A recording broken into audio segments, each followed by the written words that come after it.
I think about why I wanted to start tango, I frequently remember that moment when I saw a woman dancing at the milonga. She ended up becoming my teacher. I saw her dancing at a Valentine's themed milonga in Dallas, Texas.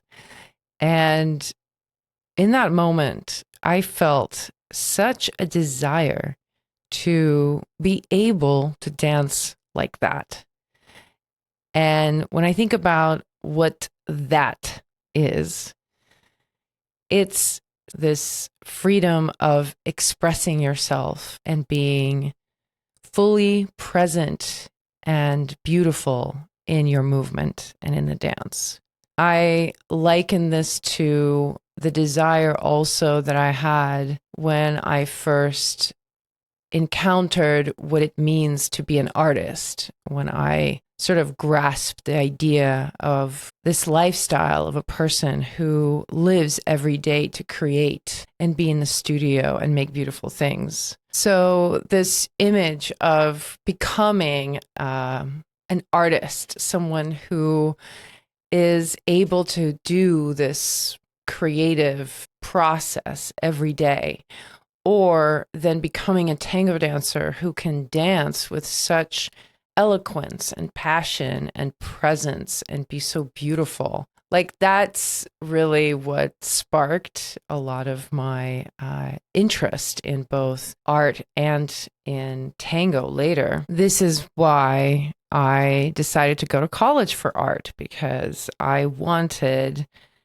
to learn how to be an artist. And I did not learn that, by the way. When I finished college, I felt just as lost as I did at the beginning. And similarly with tango, even after years of studying tango and becoming extremely proficient in it, in the technical, from a technical perspective, I actually felt just as lost, just as amateur at it as in the beginning. So, it's kind of interesting how in both art and tango, and they might be synonyms, who knows, but I think there's such a difficulty in defining at which point are you actually the person that you wanted to be when you first started. Like, when you started dancing, what was it that you said to yourself you needed to get to in order to know that now, yeah, I'm a tango dancer. I can call myself that. And at some point,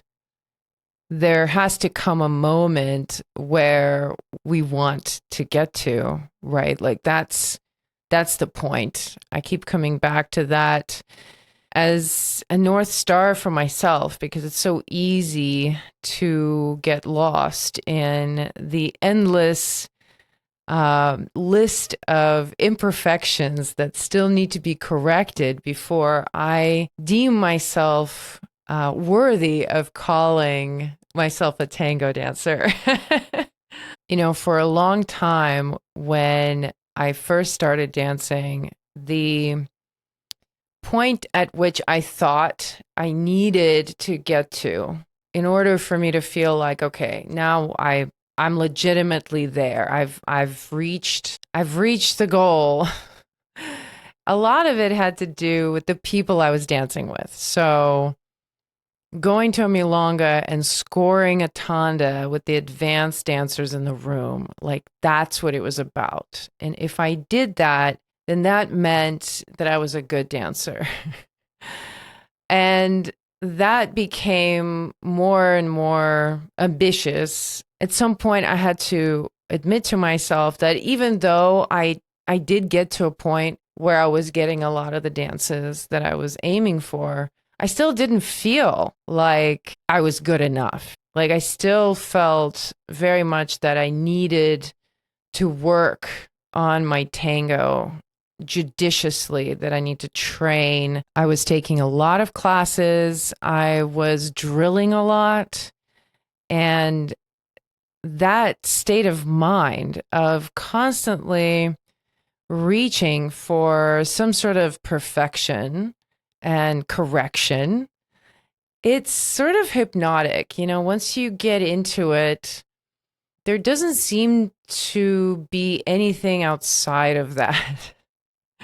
So, no matter what benchmarks I was hitting that I was like artificially placing there, I still continue to feel very much tied to this mentality that it's like, oh, there's all these things that need to be corrected in my dance before I'm ready to X, Y, and Z, whether it's um, really relax and dance and really be with the music, or it's feeling like I'm good enough to dance with a certain dancer. I still felt like my technique was lacking, that I really needed to work out my tango before I could relax and just dance. Like I didn't get to dance at the milonga. To me, it was very much that the milonga time was a time for me to train, to really work on my tango. This was like extracurricular study time. So I posed this question to my group, my private Facebook group. If you're not a part of it and would like to be, I go live inside that group on a weekly basis. So do join. The link is in the show notes. I posed this question to the community, asking, do people feel like they're in student mode most of the time, or do you feel like you've now kind of reached this place where you're a dancer and you can just dance? And the answers were mixed. Of course, a lot of people consider themselves lifelong learners, and they say, Tango, you're a student forever. You can never exhaust this dance and the layers that you have to study. Of course, that's all there. And I'll come back to those dancers, because I think there is a little bit of a difference in those dancers compared to the typical study mode dancer, which were some of the other people who commented that it's really hard to shift from study mode when you're taking classes and going to the milonga, and you have a hard time shifting from one to the other. That sometimes when you're dancing, you have like a list of things running through your mind that you're working through. That is a very common experience. I definitely have had and still have, to a certain extent. These kinds of things happen at the milonga. So there are quite a few dancers who say this, that they are not ready to go to a milonga yet, or they're not ready to go to a festival yet, because they still need to take more classes. To a certain degree, that can be true. Like if you're brand new, you just started a couple of months ago, perhaps I'll give you a pass. You can stick another 2 months on top of that before you're ready to go to a milonga.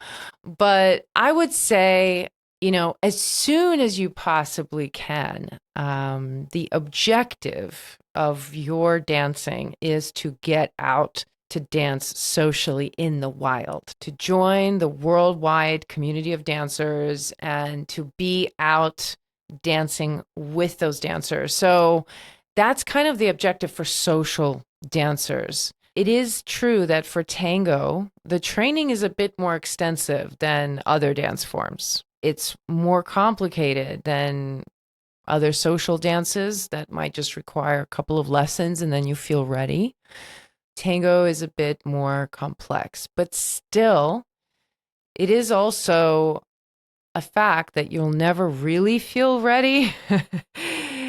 And it's very tempting for many dancers to just stick around in the class, in that context, in the class and practice context, and never really push themselves to go out and challenge themselves by dancing at the milonga or going to bigger events or trying to capaceo somebody more advanced. Those are the ways that we hold ourselves back. And I do the same thing. So this is not specific to beginners. This is something that is an ongoing dialogue that we have inside of ourselves. The insecurities that we might have about ourselves, about our bodies, whether we feel like we're lacking in any way, those insecurities, we try to deal with them by studying. For a lot of us, it's like that's the way we try to make it okay. We try to uh, move more beautifully and have better and better technique. And those things are honorable in themselves, right? It's like it's really good for us to have discipline around our dance, our form, how we move. But at the same time, it's very common, especially in tango, is to become so attached to the form, to the way we look or don't look. And for me, I sort of saw my dancing vision become more and more tunnel like, that the more I studied tango, the more I wanted to look a certain way. And the more I wanted to look a certain way, the more I was seeing ways that I did not look the way I wanted. And it just sort of spiraled further and further into this very ambitious, driven, and stressful state. And I've recounted on a few occasions my final climactic moment that resulted from this kind of mindset, which was me breaking down in front of my teachers in a private lesson because I was just feeling so overwhelmed with how much I was trying to do, how much I was attempting to do, and how little I was actually achieving. It was really disappointing. And I don't know what other dance forms create this kind of experience. I'm sure there are parallel types of experiences in other forms of dance and movement, but I think tango is special in the kind of obsession it can create within us about what we're supposed to be and how we're supposed to come across and how we're supposed to look. I've met so many dancers actually who know so much about tango. They know all of the orchestras and everything about the music, and they know the history, and they've read all the books, and they've studied with all of the big names and teachers of wide acclaim. And then I dance with them, and they're not actually dancing. They're executing, they're performing, they're showing off, they're performing the patterns the way they've learned them. And the patterns might be executed pretty well, but they're not really present with the music, you know? And I know that that's a very subjective line. I'm certain that if I were to tell this particular dancer that I'm thinking of in my mind, if I were to tell them how I felt about their dance, they would tell me that they were very musical. I'm pretty sure that that's what would happen. So it is a subjective line. And yet, I think there are dancers that you will encounter out there that might tell you that they know so much and they've been around for so long and they've studied with so many people, and yet they're not dancing very well.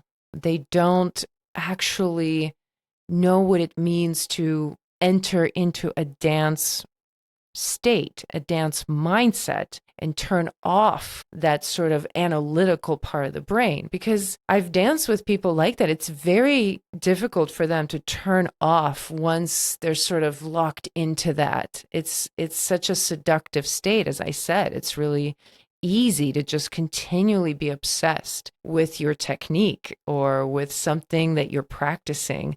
And I guarantee you, your partner feels this. No matter how much you think you can hide yourself practicing something, your partner can feel the shift between practice state and actually being with the music. And I think most of you listening to me can probably tell me exactly what I'm talking about. We've all experienced those tandas where we really feel that our partner is not really with us, but they're sort of like practicing something. I've been called out on this very rudely by a few of my partners along the way, and I took it personally. I was very offended that they questioned what I was doing because I really felt like I was doing the right thing. I was practicing. I was dancing the right way. I was practicing my pivoting technique. I was pivoting to perfection. And my partner, he was like, "Stop it." I don't remember what he said, but he just sort of like, he's like, "Can you just stop doing what you're doing? Just dance?"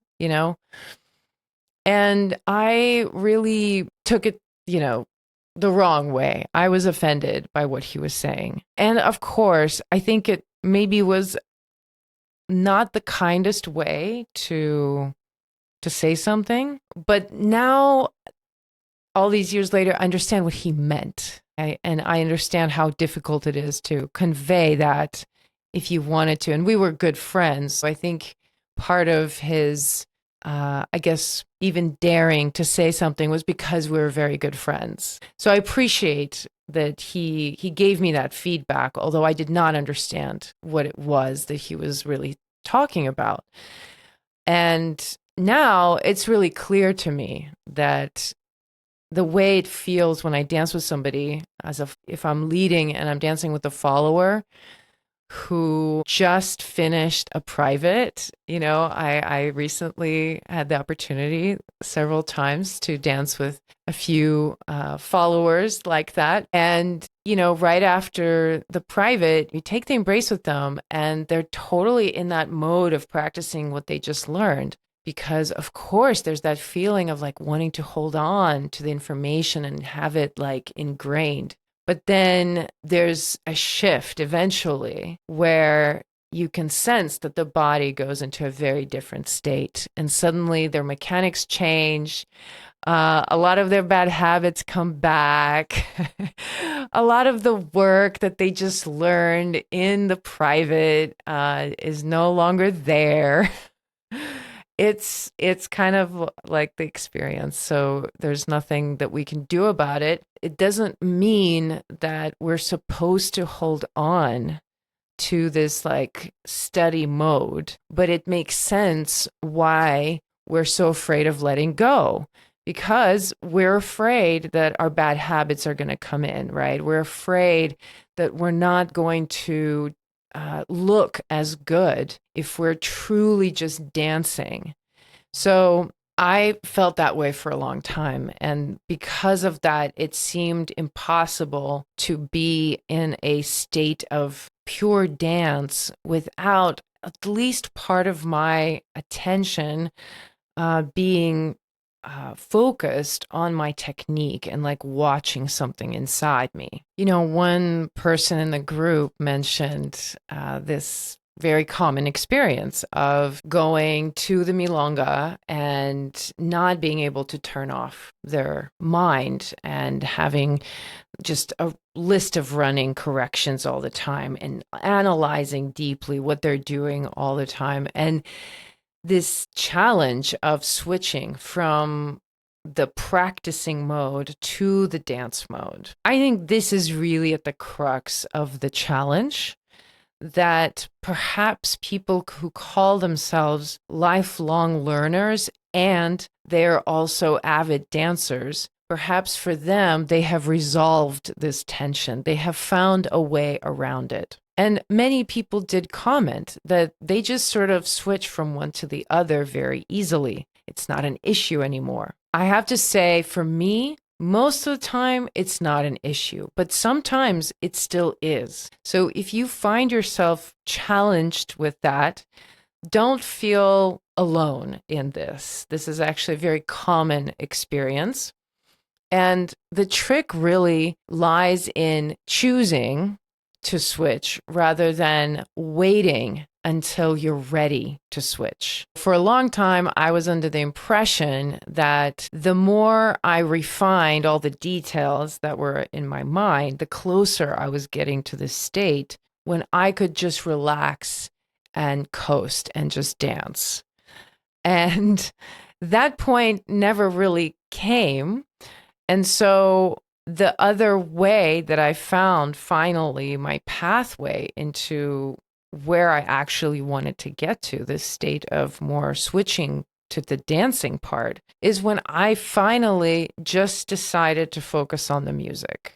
And if my mind is fully engaged with the song, there is nothing left to focus on whether my foot is turned out or not. Like, there is a complete shift.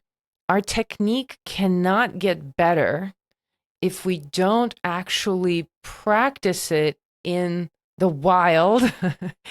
And by that, I mean that we truly dance it, that we really pour our heart into it and let it be imperfect, because it always will be imperfect. For a long time, I thought that I need to go to the milonga and to be a good A student and to get the extra credit, I just need to use my time wisely and practice more.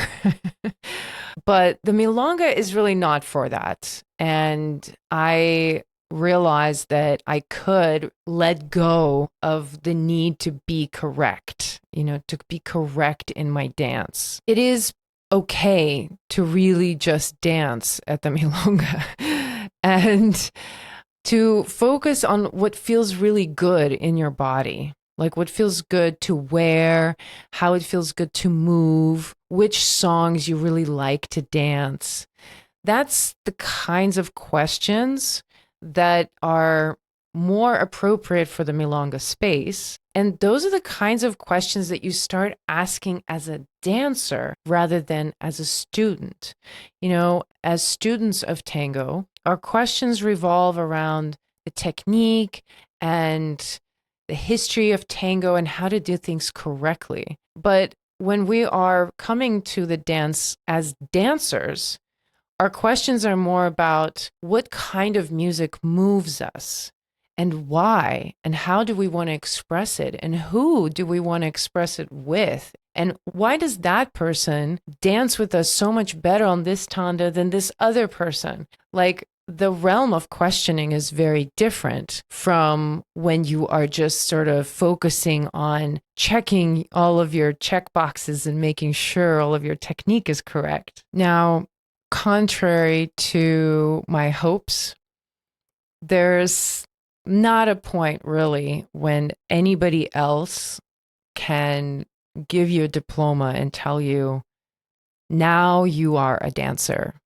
or now you are an artist. Like, even though I have 2 degrees in art from universities, it means nothing when it comes to actually becoming and being an artist. I think there's this idea that we have to study for a long time until we earn the right to finally be equal practitioners of this dance, equal to the greats. But honestly, from how I'm seeing this now, it's more that the whatever student part that we have to go through is actually a fraction of the whole journey that we will go through as dancers and as artists.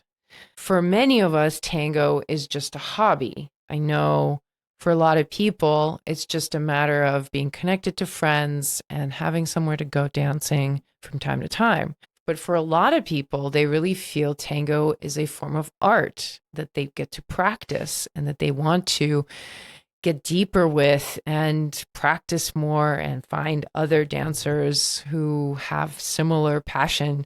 That's why we travel. That's why we go to festivals.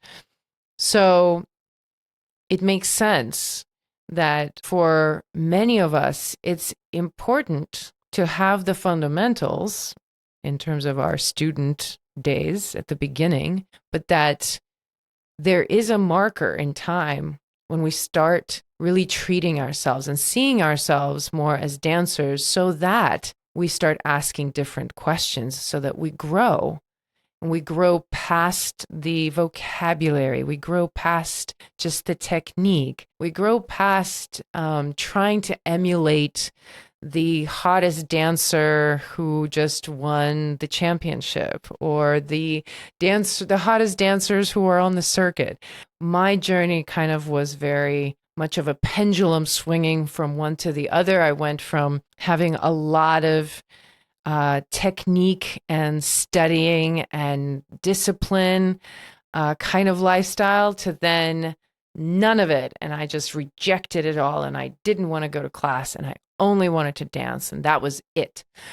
And now, for the last maybe couple of years or so, I've little by little entered into this new phase where I am taking classes and I am learning at the same time that I really treat the milonga space as sacred, as a space where I do not work on anything. Now it's your turn. I'm curious what it's like for you. Where do you feel you're at right now?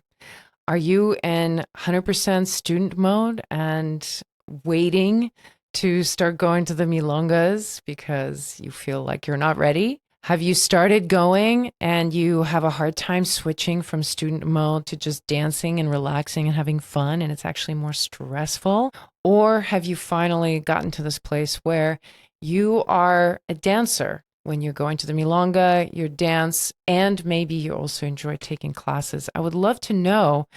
Drop it in the comments. Tell me what has helped you gain ground in this dance, what has helped you achieve the milestones that you have achieved so far. Let's inspire each other, and I look forward to chatting with you in the next banter. So see you next week. Until then, ciao.